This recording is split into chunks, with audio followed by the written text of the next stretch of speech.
Greetings everyone, here we are with another delightful video. This time I'm going to cover the Broken Weave from Cubicle 7. This is a replacement system for Dungeons & Dragons 5th edition. It runs on the 5e engine of D&D, however it is actually a fairly modified system. There are multiple replacement systems for 5e. There is Tales of the Valiant, Ruins of Symborium, advanced level up advanced 5th edition, and a few more. Some of them, like say advanced 5th edition, is more basic framework with extra stuff added on top. Tales of the Valiant takes the basic framework and modifies various parts of it to optimize for various scenarios and cover holes or confusion or make a mechanic work better. And then you got Tales of Symborium and the Broken Weave that takes a lot of the basic core stuff and then adjusts it and adds a whole bunch of new mechanics on top of it to fit a specific setting. This is in the OSR scene is basically a third generation OSR game. If it was an OSR game, OSR is typically everything before or the 2000s. Okay, and this is not a product that's based off of something before the 2000s. It is a product after the 2000s, which oddly enough, 5th edition is a product based on a lot of stuff from before 2000s. So there you go, as well as stuff just after 2000s. So the basic premise of the Broken Weave is that the weave, the magical network of energy, has been corrupted and it has broken and it no longer works properly. And there's a corruption that has leaked through the weave into everything that is magical in the world. So in this variant of Dungeons & Dragons 5th edition, magic is not a reliable thing. It is more in the alignment of more in the vein of Warhammer fantasy, where magic can corrupt your character radically, resulting in a decay of the being or a warping of the being towards a certain end. So there you go. This system contains all the core rules, as well as numerous other tweaks and modifications to the concept. As you can see, it's a very post-apocalyptic world with a lot of messed up stuff going on. You have a nice table of credits. It's in a contents page. This is a fairly in-depth table of contents that is not overly complicated, nor is it underdone severely. Each one of these is not sectioned out as a chapter in itself, as you can see, but is in fact just a little section in itself. It gives you the page where it starts and then gives you all the subsections in it. Please note that the Broken Weave has a important facet to it, that the world is fundamentally a world of survivors and monsters, and things are not entirely reliable in itself. The world is sort of warped and magical in its own ways. Reality tends to bend or shift. Distance shortens and lengthens. Much like the classic Feywild, time and space don't work reliably. So wherever people find safety, they create what's called a haven. And there's rules here for creating havens. And there's also a survivor for creation rules here, as well as lineages, which is basically their term for races. And then you have your classes, talents, which are basically feats, equipment, new rule section, which is really nice to have in a system that has such a thing, travel and hazard section, the Broken World guide, the broken ecosystem, which basically is the bestiary. So this is a core rule book, straight up and simple as that. Then you have the various appendices or appendixes. This chapter basically explains the broken world and the concepts of TTRPGs, how to use this book, and so forth, as well as dice and all your other fun stuff. This is a owlbear, not like any owlbear you're typically ever seen. As I said before, everything in the broken world or of the broken weave is warped and contaminated on a fundamental level. Even the characters themselves. This is the section on haven creation, founding a haven, the various features, what kind of biome and location it's in, and so forth. You have a nice set of tables. Did you notice that this is a very to-the-point system and very to-the-point book? They don't spend a whole chunk of time telling you a huge story about how the world became this way and the adversities of the people and all kinds of stuff like that. It basically tells you the weave broke, the world is warped and corrupted, and this is the effects that it has had on the people, very quickly and simple, and they are very much drawn to creating havens where people can hold reality together in itself. So it goes through all the stuff that would happen in a haven, around a haven, then why the havens are created, but also the mechanics around them. This is a section on creating characters. This is over about creating lineages. It lists out the different lineages: dwarf, elf, halfling, human, and the forgotten. The forgotten is basically all the miscellaneous other or species or races that you don't really see anymore in this world, like an occasional tiefling or anything like that. Please note that anything that had a innately strong connection to magic or outer planes became instantly corrupted and either destroyed or warped into an even worse monster than it was before. But you occasionally find people who are not, who are of the plane touched that did survive. So it basically goes over some random roll tables for defining experiences and your life lessons and possessions and so forth. So it's basically constructing out your character. Then you have a section on classes.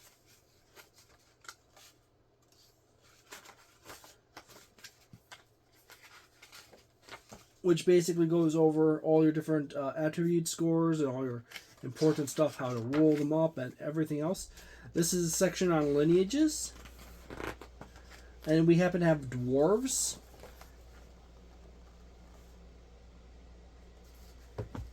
And it has the standard dwarf information, much like D&D 5th edition. However, in this book, it also comes over the curses that the various races or species are suffering from.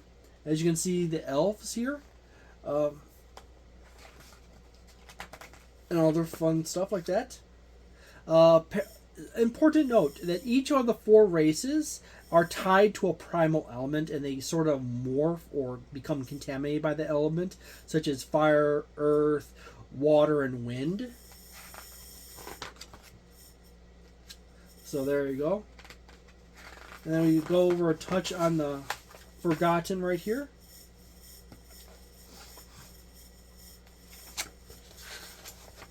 And then we go into the actual class section. They have multiple classes. There's the classes are the Herald, the Maker, the Sage, the Seeker, the Speaker, and the Warden. They have their own organization of the description, hit die, primary attribute, saving throws, armor and weapon proficiencies, which the character or class has. So you have the Herald right here. Now, please note that there's not really a whole lot of focus on magic, as magic is a corrupting force in the world. So most people focus on crafting or making things or machines or crafts to various other objects to do the job of magic, as magic is pretty dangerous to deal with. The only thing I do say that I do not care for is the fact that there is a lot of text and very little art. There is a bit of magic your characters can do. However, it is important to note that that magic is kind of dangerous. The maker is basically an artificer. You got the sage and so forth. I'm going to skip a few pages here.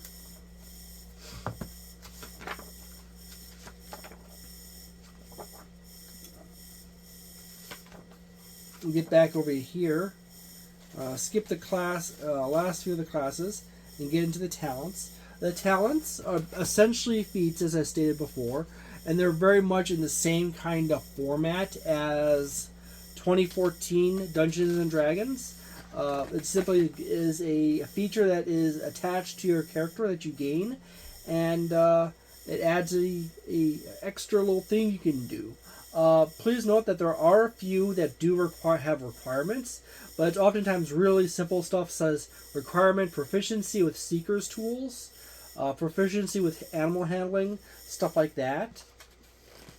So overall, all the feats or the talents are fairly simple to account for. There are a few that are a little bit more complex, such as heavy shot, proficiency with martial weapons, strength 14.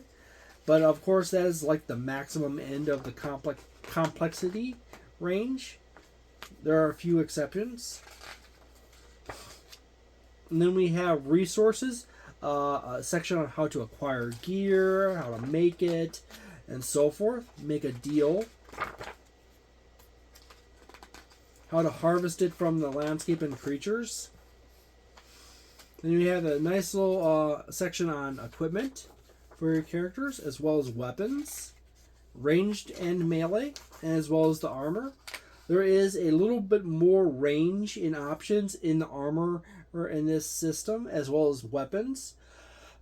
They do have more types of shields, such as they have the splintered shield, which is common, which is a +1 to your AC, or the reinforced shield, which is a +2, or shell shield, which is a +3. As well as mechanics tied to that. They have unique armors with their own stats that somewhat are fairly similar to classic armors, first from D&D 5th edition, so you're not too far off of that. You got your various tool systems, like thieves' tools and so forth. Survival gear, because this is a survival-centric world where it's really important to find shelter and make use of the land as much as possible and gain as much resources as possible.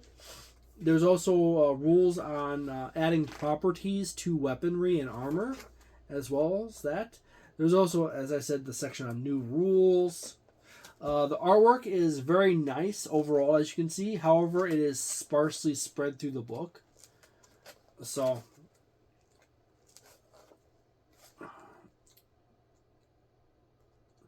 there's a lot of rules on decay, disease, and so forth. And seasons and weather and various other fun things. Skipping a few pages. Advice for the game master. Various creatures that you'll run across in the Broken Weave. As I said, there's a little bestiary in the back end of this book. You can kind of see what it was prior in life. Like a really warped horse.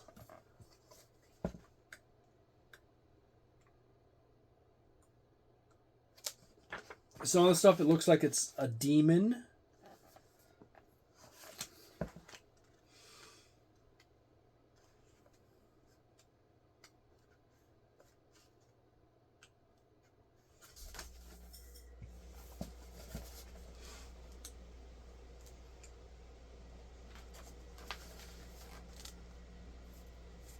you do have a nice variety here.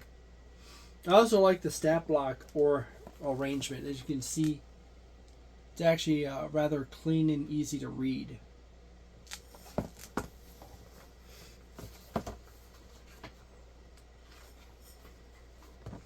The Shrieking Horror, a gigantic owlbear. My players are going to love the fact that I got another owlbear now. There's a huge section on thanks to all the people who donated their time to this and money. A little section on trail glyphs and the index in the back. Overall, this is a fairly nice system. I do like it very much. Oh, yeah, there's the character sheets. This actually does come with character sheets. The character sheets are fairly clean and straightforward. In fact, you can use these as alternative character sheets to Dungeons & Dragons 5th edition 2024 as they're pretty decent. However, some of the boxes are still on the way too small side. There's also a nice section for curses for your character. You got Haven sheets, as you probably saw before, for organizing your haven, as well as the journey journal, and so forth. They also have several adventures out for the Broken Weave already, which is pretty neat. Overall, I do very much like the flavor vibe of the Broken Weave. It is not as heavily favorable to people who love playing with magic and stuff like that. There is still magic in the world. It's just horribly messed up and doesn't work right, or doesn't work at all in places. So there's that.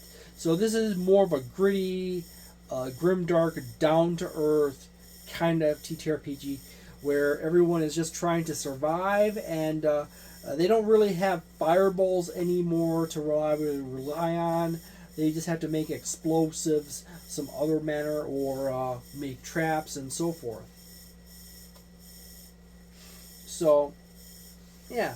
I do say I do like the book. My only issue is that this is a core rulebook. This is just all in one.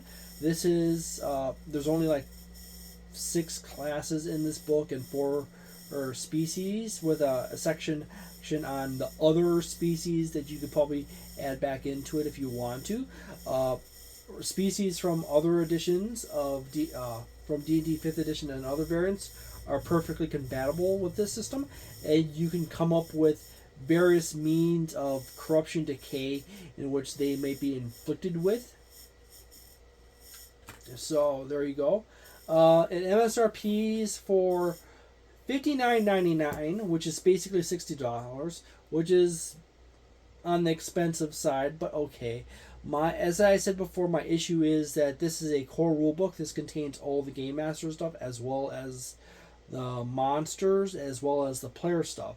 So on occasion, you'll have issues with some players who will go to the back of the book and look at the stat blocks for creatures in the book, and that'll turn into a issue because they are starting. Some of them are going to start metagaming. It is always annoying and sad when people just specifically like, oh, this creature happens to be weak to fire or something like that, or it's sensitive to sounds, and they just happen to use sound attacks against it instant. Well, I don't know how your character knew to do that, but okay. So you're gonna have to start homebrewing critters to just fix that situation. So other than the whole, it's a core rule book and has all the stuff in it, which some people consider as a positive, which I consider negative. This is overall a very flavorful, interesting system. It's very well written as far as I can tell from flipping through it and reading sections. I do like a lot of the twists on the mechanics